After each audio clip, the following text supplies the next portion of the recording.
let's go for the other one. Let's do this one here.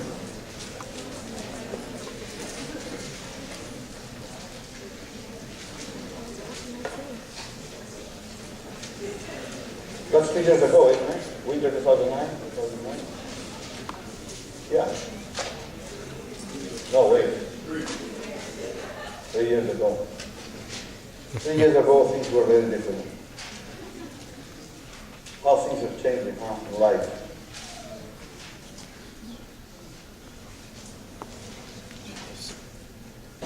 Okay, so this problem is about, as you can see, is about speeds of molecules, right? At some temperature, the speed of 5 gas molecules in a container are, blah, blah.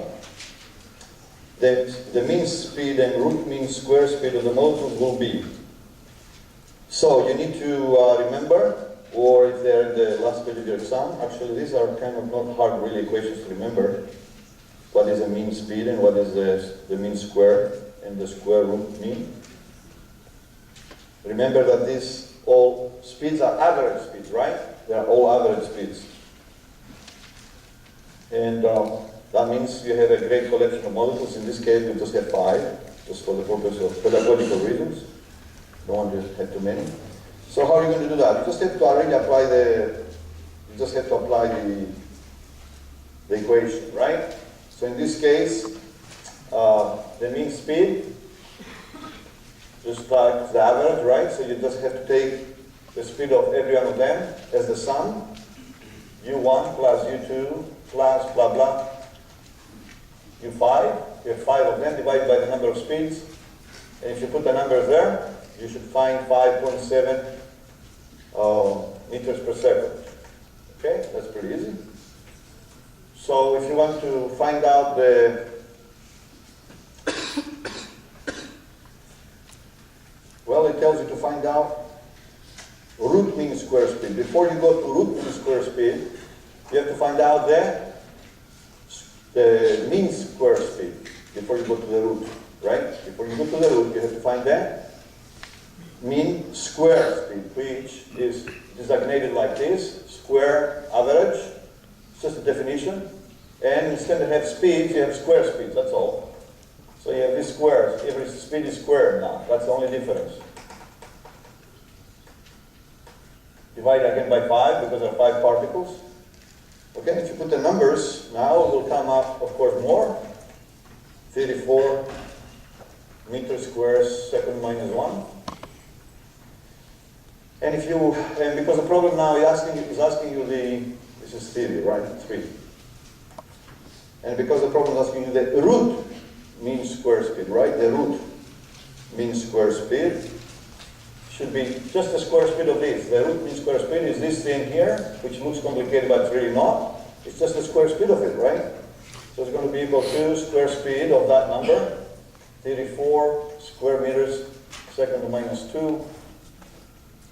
So this goes up because it's on 2. So that will give you 5.8 meters per second, right? It's a problem just to apply really the equation, right? Not a big deal. So let's do, the other one will be, this is a nice problem.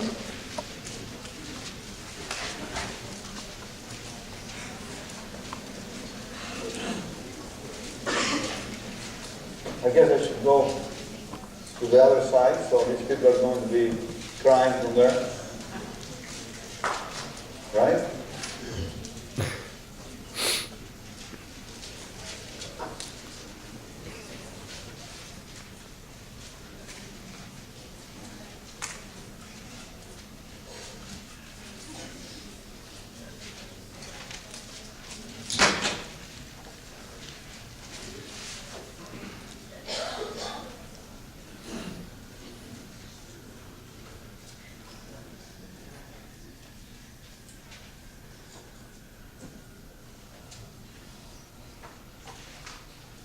Okay, so what do we have here? We have a mixture of 3 gases, ABC. The total pressure of the mixture, partial pressure of A, partial pressure of B are given to you. So you have A, B, C gas, right? In a container.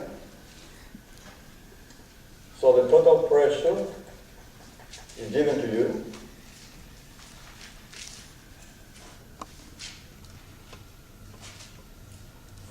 For atmospheres total pressure, and then you have the partial pressures of A and B are given to you. A is 1, B is 2, and it's interesting what the problem is, the way the problem is asking this here. It tells you if you could randomly pick up 400 molecules from the mixture. So let's say you have a magic hand, you know, abracadabra, and just pick up 400 molecules, right? Because it's a homogeneous mixture, it's a solution, homogeneous, right? Chaotic moving, it's homogeneous. So 400 molecules, how many of these molecules will be molecules of C? Interesting, huh? Interesting question, huh? So what do we want to find out? We want to find out, you see, it's really good to write things down before you start solving the problem, because that's almost 60% of the problem solved, really, if you do that, all right? So you see, I did some diagram there, I put what I have, and then I must put down what they're asking for, really, you need to do that. So what, from here, right, from here I should go into,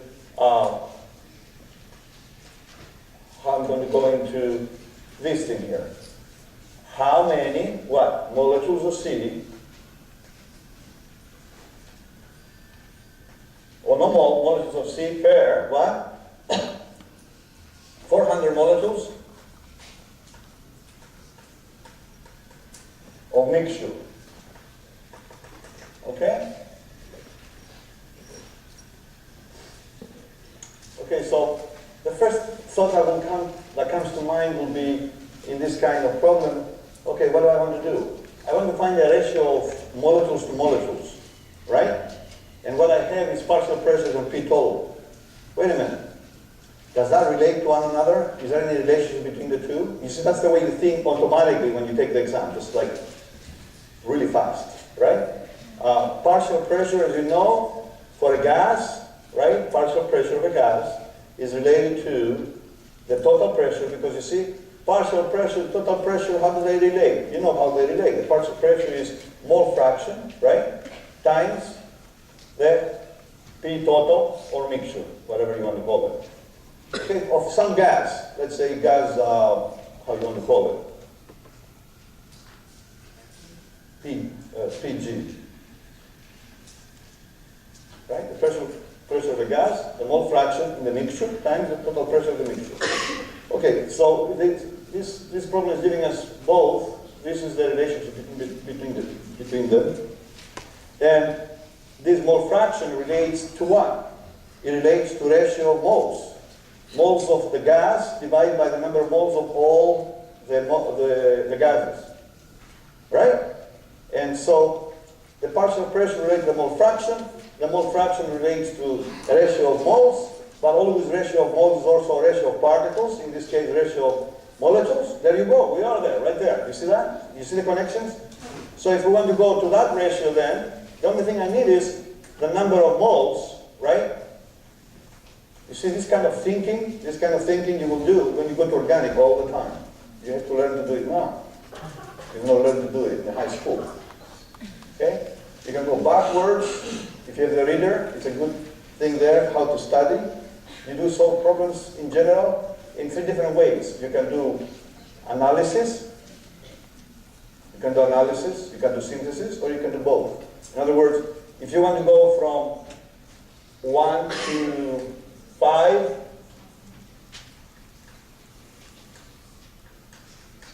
you want to go from 1 to 5, you can go 1 to 2 to 3 to 4 to 5.